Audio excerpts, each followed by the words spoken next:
Bonjour et bienvenue dans la grande interview. Nous nous trouvons dans les murs de la Douma, la chambre basse du Parlement russe, pour nous entretenir avec son vice-président, Piotr Tolstoï. Monsieur Tolstoï, bonjour. Bonjour. Merci beaucoup d'avoir accepté notre invitation. Donc, nous enregistrons notre interview peu après l'investiture de Donald Trump et les réunions à la Maison-Blanche. Et je me sens obligée de commencer par la question de savoir ce que nous, la Russie et peut-être le monde entier, nous pouvons attendre du nouveau mandat de Donald Trump. D'abord, Monsieur Trump a été élu avec une majorité de voix des Américains qui voulaient changer l'état de choses actuel. Et il a déjà signé quelques documents plutôt encourageants, notamment sur le deux sexes, masculin et féminin, qui reconnaît maintenant officiellement les États-Unis. Il a donné beaucoup de promesses. On verra bien si ça va être réalisé. Mais pour nous, ça change pas grand-chose parce que Monsieur Trump travaille aux intérêts des États-Unis. La Russie a ses propres intérêts qui sont différents des intérêts des États-Unis. Il veut faire l'Amérique d'après son slogan Make America Great Again. Son partenaire, Monsieur Musk, veut transparaît ce slogan en Europe, donc Make Europe Great Again. Nous, on pense à faire la Russie de nouveau la grande, donc Make Russia Great Again. Et c'est pour ça qu'on a des intérêts différents. Monsieur Trump, il a la logique d'un businessman, donc la logique de ce qu'on appelle en anglais le deal, utilise tout le poids militaire, économique, politique des États-Unis pour attraper les deals dans tous les sens, notamment dans la géopolitique. Je ne sais pas si ça va marcher partout. Peut-être avec Canada ou avec Groenland, ça peut aller, mais avec la Russie, ça va pas marcher. Il faut, pour avoir un accord, il faut penser des questions de sécurité. C'est ce qu'a dit président Poutine, c'est que on a une sécurité unie pour tous, et pas une sécurité pour une partie et en sécurité pour une autre.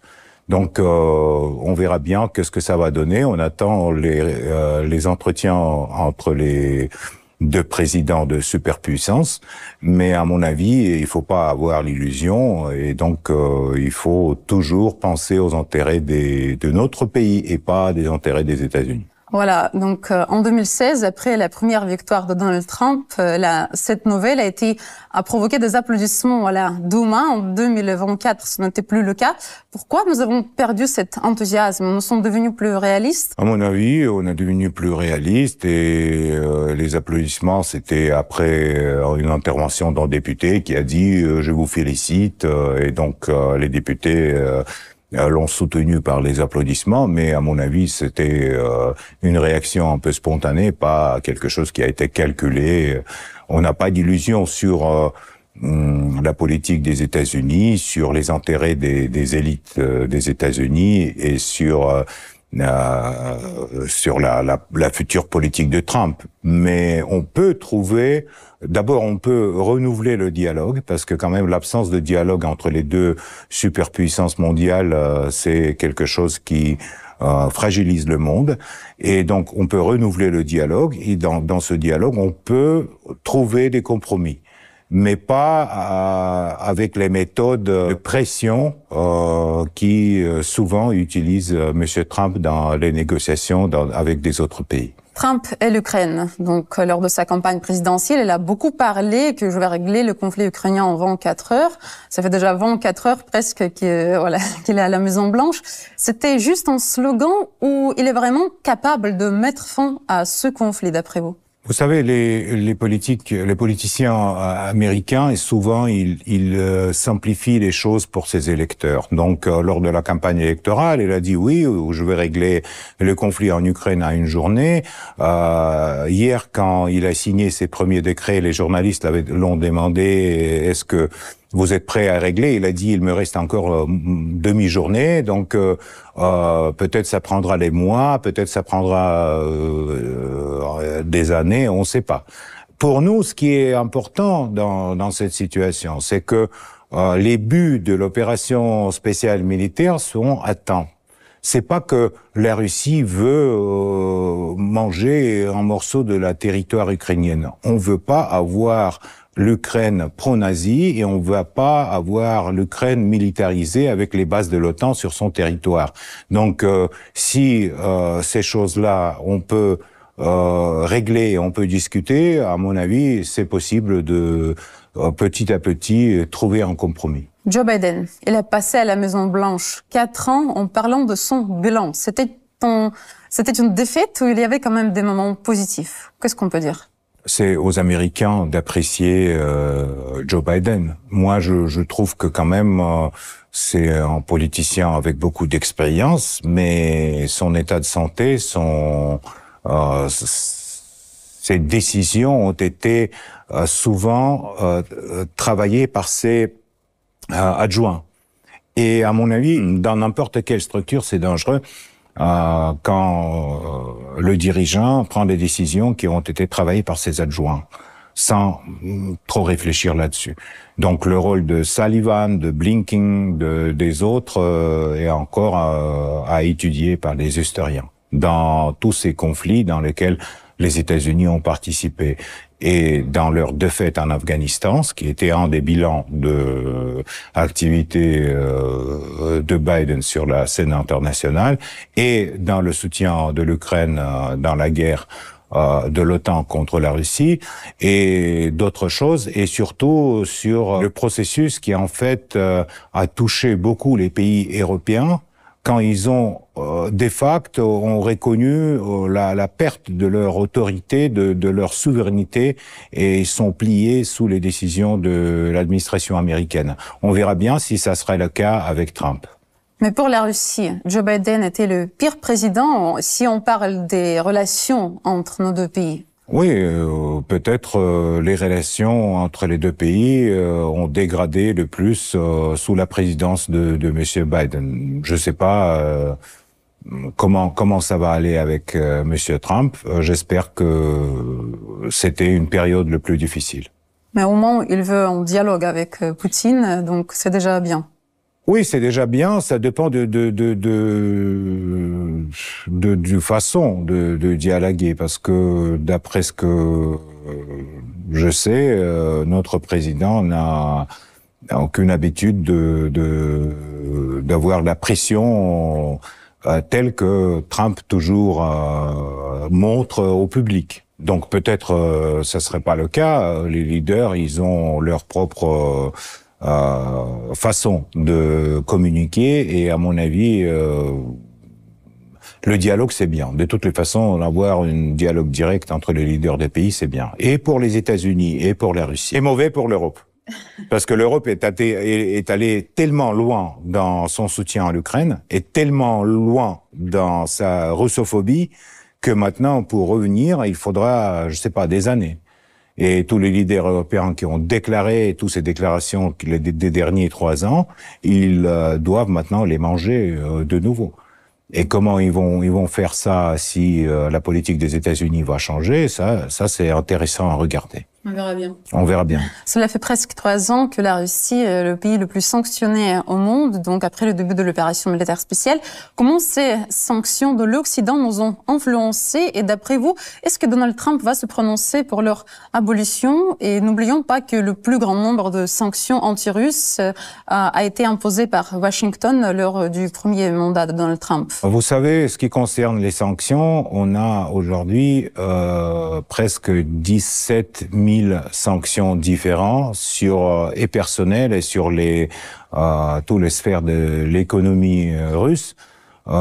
Et donc, d'une part, ça apporte beaucoup de difficultés pour le pays. Ça apporte des difficultés pour les gens, pour la vie quotidienne. D'autre part, ça stimule de développer nos propres industries à l'intérieur de la Russie. Et ce processus, il a commencé au début de l'opération spéciale. Il continue et à mon avis, pour le futur de la Russie, être plus autonome, moins dépendant de l'Occident, ça serait bien, plutôt. Donc, il faut dire que n'importe quelle décision sur l'Ukraine doit prévoyer l'enlèvement de ces sanctions illégales contre notre pays. D'autre part, on sait que les sanctions votées au Congrès des États-Unis peuvent durer des décennies, comme ça a été avec le fameux loi de Jackson-Vane qui a duré 40 ans ou 50 ans. Donc, on verra bien qu'est-ce que ça va donner, mais de toutes les façons, sans sanctions ou avec les sanctions, la Russie reste le plus grand pays de l'Europe et la Russie reste quatrième puissance mondiale. On peut pas intimider la Russie avec les sanctions économico-politiques. Ça c'est à mon avis clair, et ça c'est une des leçons que cette situation a donné aux leaders occidentaux. En parlant des leçons, l'opération militaire spéciale dure presque 3 ans. Comment notre politique extérieure a-t-elle changé et quelles leçons notre pays en a-t-il tiré de ces 3 ans? Vous savez, à mon avis, dès le début des années 2000, la politique extérieure russe a été orientée vers la coopération multilatérale qui pourrait être économiquement intéressant pour tous les partis, avec le respect à l'histoire et à spécialité de tel et tel pays. Donc on n'était pas concentré que sur l'Europe ou que sur les États-Unis. Et avec les sanctions et avec la confrontation avec l'Occident, on a eu plus de temps et plus de possibilités de développer la coopération avec la Chine, avec l'Inde, avec des pays de l'Afrique, etc. Donc j'espère que ça va diversifier, si vous voulez, notre politique extérieure à long terme. Parce que, par exemple, le travail de BRICS, qui aujourd'hui rejoint encore une vingtaine de pays, ça donne la base pour la coopération économique intéressante pour tous ces pays, sans donner des leçons les uns à l'autre, mais en développant le dialogue respectif pour tous. Voilà, vous avez mentionné les BRICS. La Russie également développe sa coopération avec l'Inde, la Chine et d'autres grands pays du Sud. Comment est-ce que ça peut influencer la politique mondiale, notre coopération? Vous savez, la politique mondiale, c'est difficile de dire parce que on voit que les marchés européens ont été beaucoup affaiblis par la rupture de la coopération avec la Russie. On voit la hausse de prix de l'énergie partout et la hausse de taux de chômage, etc. Donc, les conséquences pour l'Europe de cette rupture sont assez sensibles et assez aujourd'hui évidentes.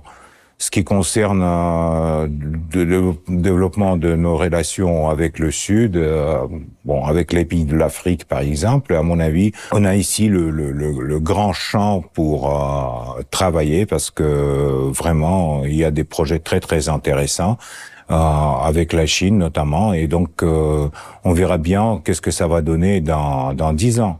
Ça, c'est pas des projets qui seront réalisés dans 1 an ou dans 2 ans, mais dans 10 ans, on verra, j'espère, l'économie russe diversifiée sur les différents marchés internationaux.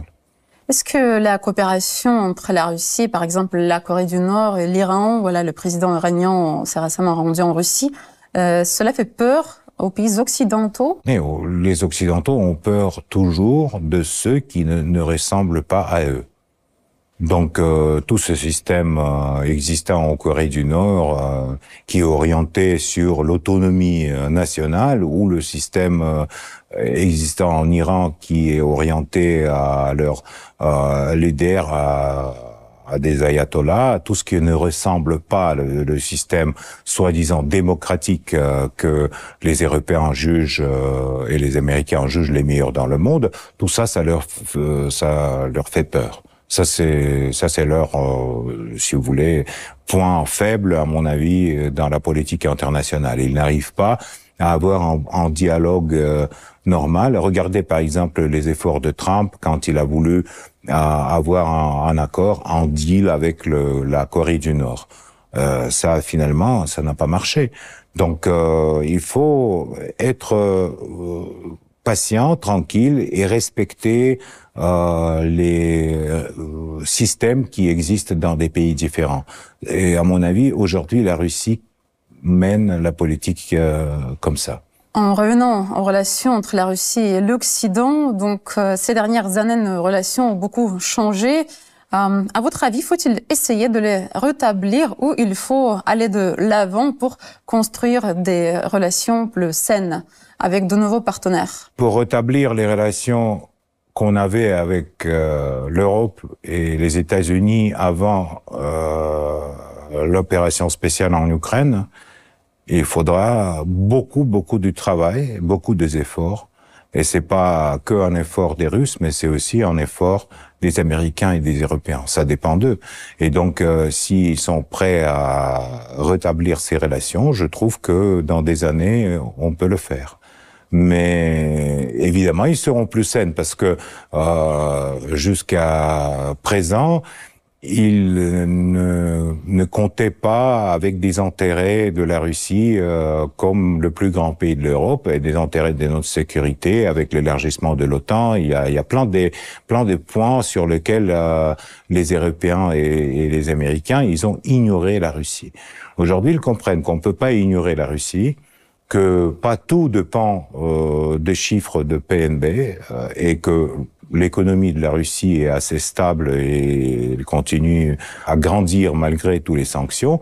Donc, à mon avis, peut-être on aura la chance d'avoir les relations plus saines. C'est vrai que j'espère bien ça.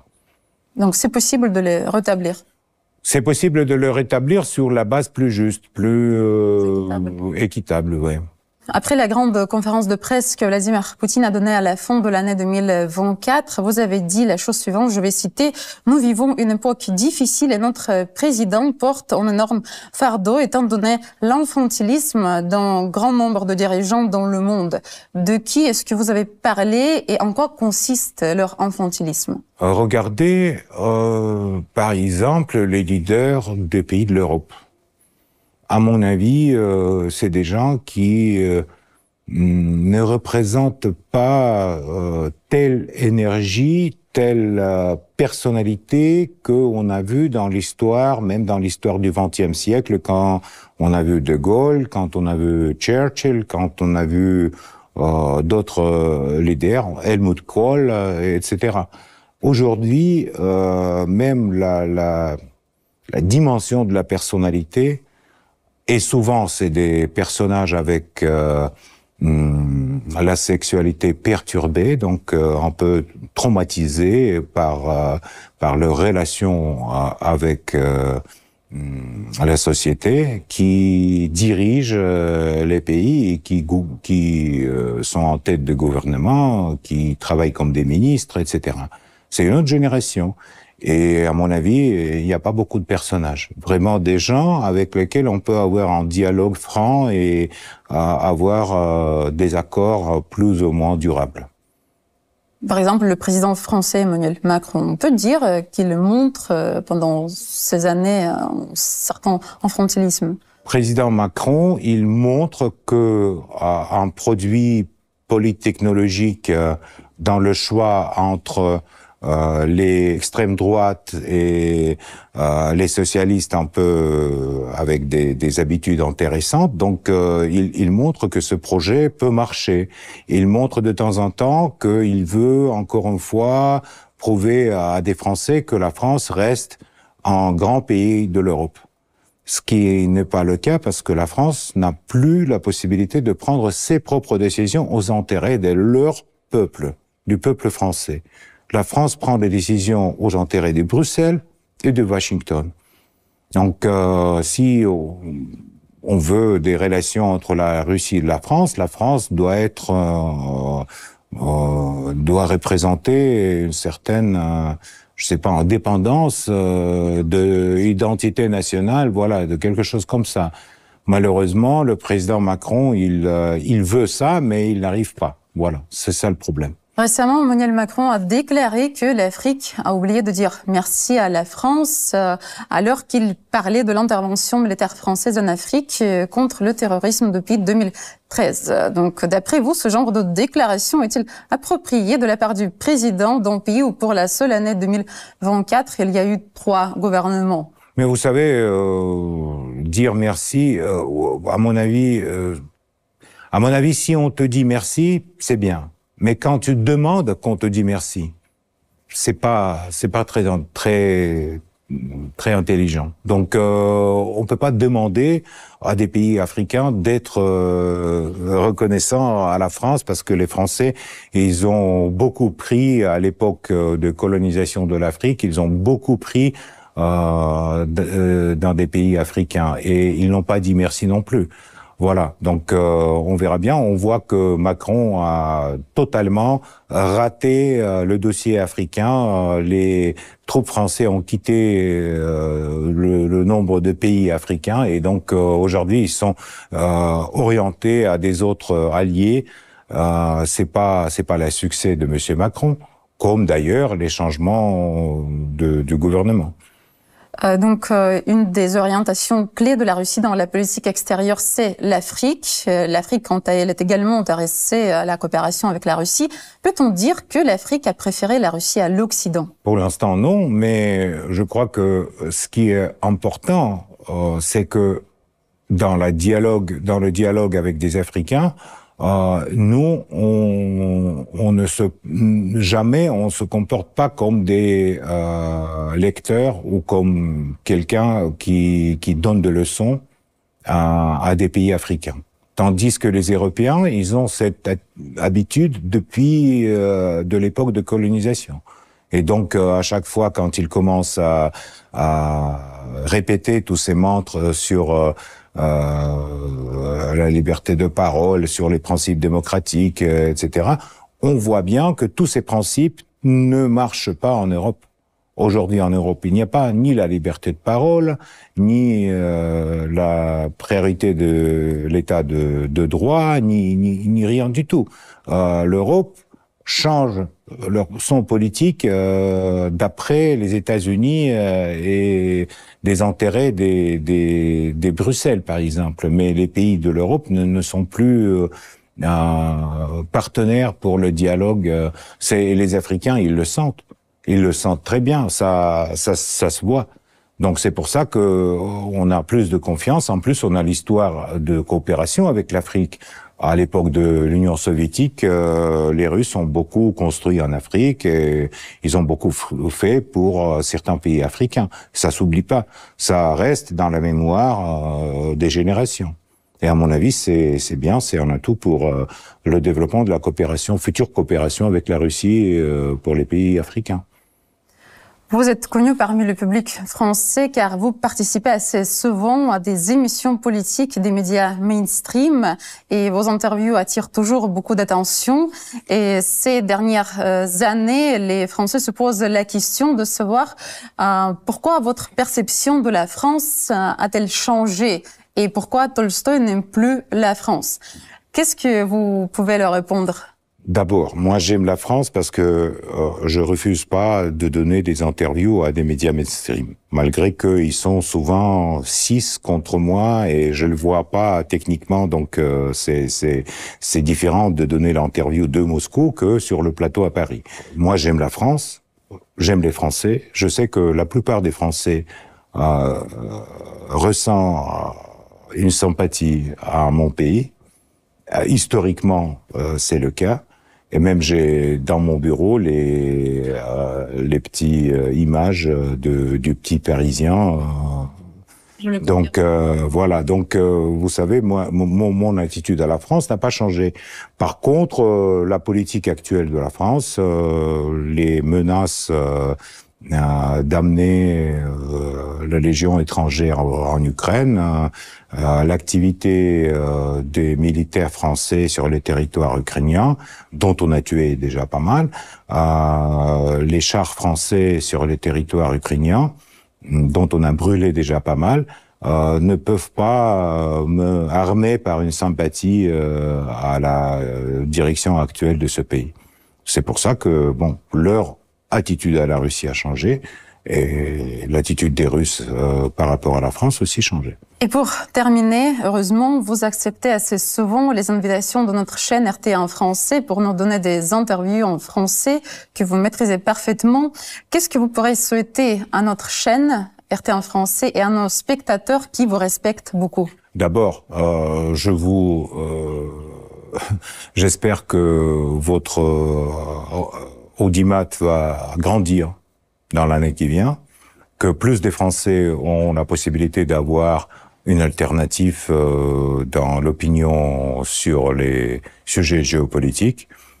Et bien sûr, je souhaite à tout le monde de la joie, de l'amour, de tout ce qui est bien dans la vie et oublier les choses qui séparent les gens et plus penser à des choses qui peuvent les rapprocher. Merci beaucoup à vous. Merci à vous. Je vous rappelle que c'était Piotr Tolstoï, vice-président de la Douma, la chambre basse du Parlement russe.